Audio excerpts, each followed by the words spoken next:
I'd like to welcome our first speaker for the opposition tonight, Victor Gao. Victor is the chairman of the Yale Law School Association of China. In the 1980s, he was an English interpreter for Deng Xiaoping. He was with the Chinese Premier's official visit to Britain in 1985. He was the China policy advisor with the Hong Kong Securities and Futures Commission around 2000. Victor, the floor is yours.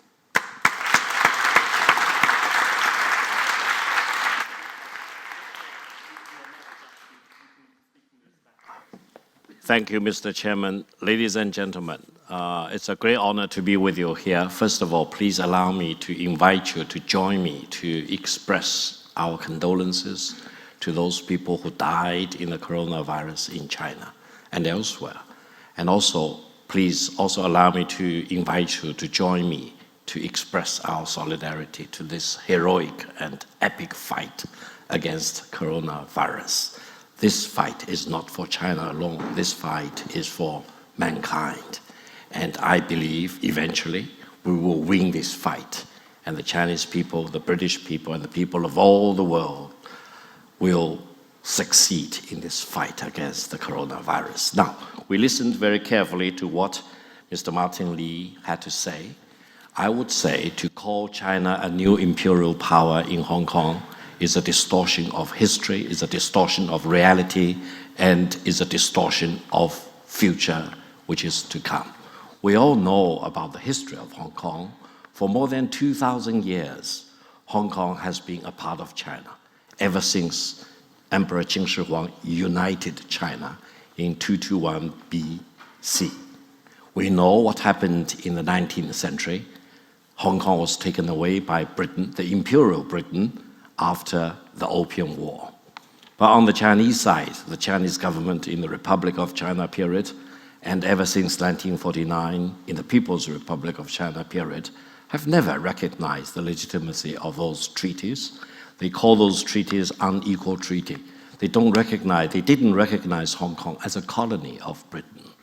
They called it occupied land. And they believe they have the right to take over Hong Kong back to the motherland. That's what happened in 1997. Now, Martin Lee talked about Deng Xiaoping. I worked with Deng Xiaoping for more than 20 important meetings he had with foreign visitors in Beijing. And I would say Deng Xiaoping will be very traumatized and not happy today to see what is happening in Hong Kong, which is tearing Hong Kong apart. Now, the one country, two system, although proposed by Deng Xiaoping, was actually a wisdom and a sign of courage and a vision demonstrated by the Chinese government together with the British government. It takes two to tango. Without the Chinese government's participation and the British government's effort of cooperation, we would not have had a smooth transfer of sovereignty from Britain to China in 1997. We did have a very smooth transfer of sovereignty. It worked well for Britain, it worked well for China, and it worked well for the people in Hong Kong. Now, China will remain the sovereign, as Martin mentioned, in Hong Kong for the rest of all of us in this room, and for many, many years beyond that. That's for sure. China is the sovereign of Hong Kong for more than 2,000 years. It will remain the sovereign for all the years we can imagine to come. Martin also mentioned that democracy is important. I'm a firm believer in democracy. I'm a firm pursuer and promoter of democracy. Please allow me to finish my point, then I'll come back to your question, sir. Without democracy, there will be no modernization. And without democracy, you cannot explain the tremendous amount of transformation which has taken place in China for the past 41 years, which has lifted more than 800 million people out of poverty. And that number is more than all the amount of people lifted out of poverty since the beginning of the Industrial Revolution started here in Britain. Democracy is important, but allow me to mention, democracy without rule of law will be democracy. It will soon degenerate into chaos and anarchy. Human rights are important. I will fight against anyone who wants to take away my human rights.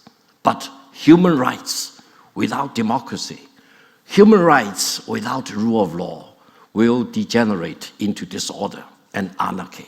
So, please agree with me. When we talk about democracy, when we talk about human rights, always think about rule of law. These are Siamese twins. They cannot live without each other.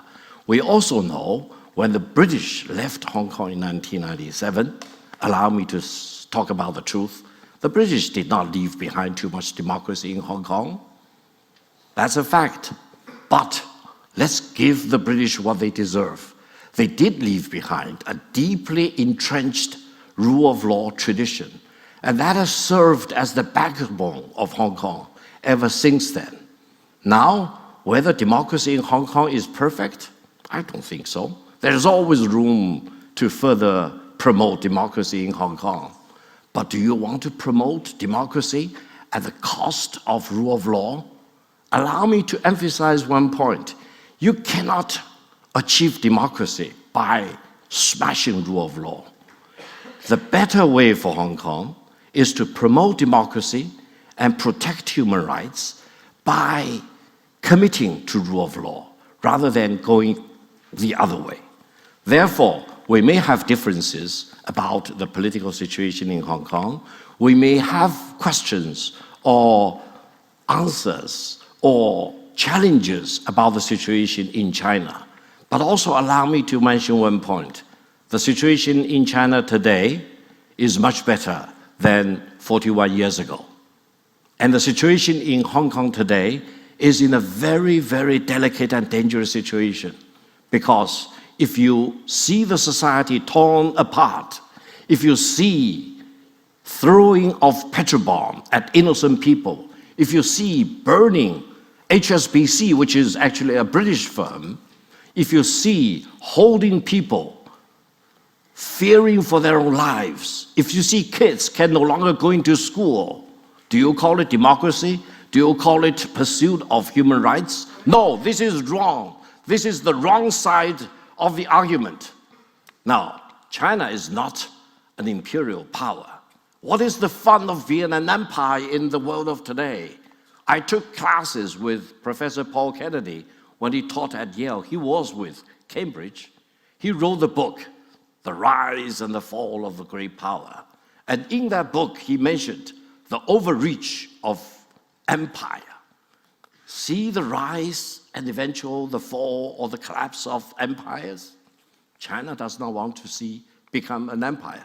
If China wants to be an empire in the world, either in Hong Kong, which is a misnomer, it's a wrong characterization of the situation, or in anywhere in the world, see, I will join you to oppose a rising Chinese empire.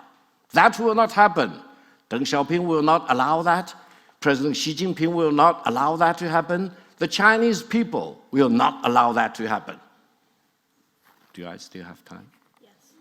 I want to answer your question, sir.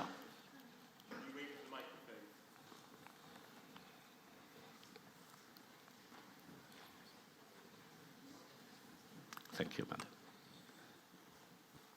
Thank you very much. Well, first, Hong Kong was, of course, part of the Qing dynasty. It wasn't part of the People's Republic of China until 1997, but we'll ignore that. You speak of democracy and the rule of law.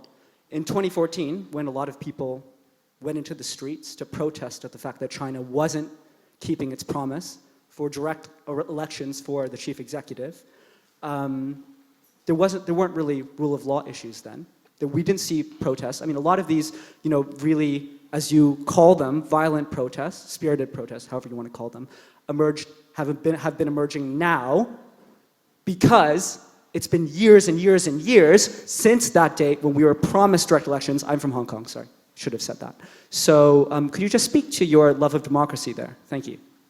Thank you for your question.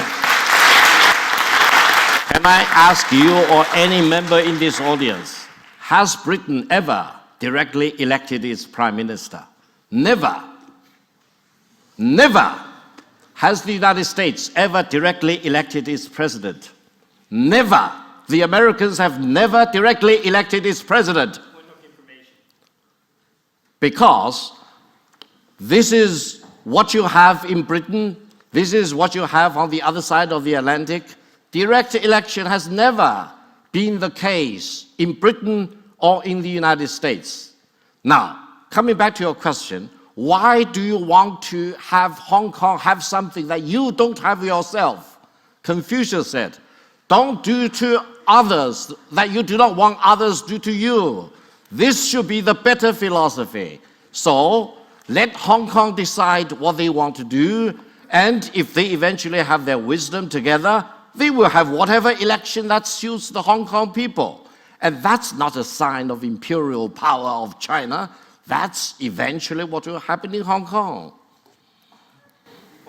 I think we're in the last minute of the speech, so I think we'll round it up and move on if you have a 30-second summary.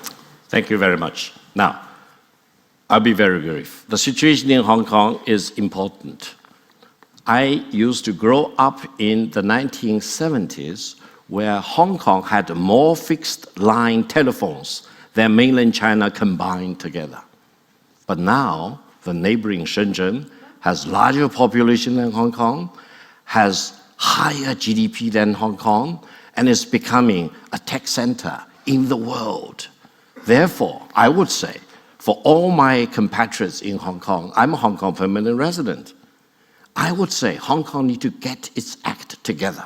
Hong Kong needs to focus on economic development. Hong Kong needs to promote democracy and human rights by promoting rule of law rather than smashing rule of law. I would say what you see happening in Hong Kong over the past 7 months, the violence and the rioting that's happened in Hong Kong cannot be tolerated here in London or here in Cambridge or in Oxford or there in any city in the United States.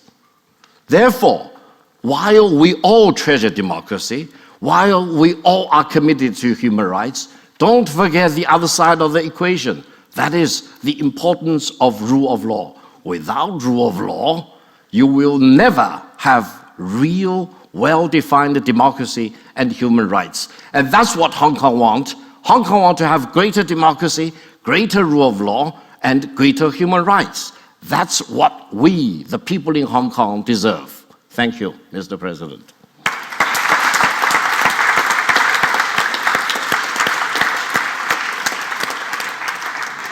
Thank you very much, Victor, for that barnstormer of a speech.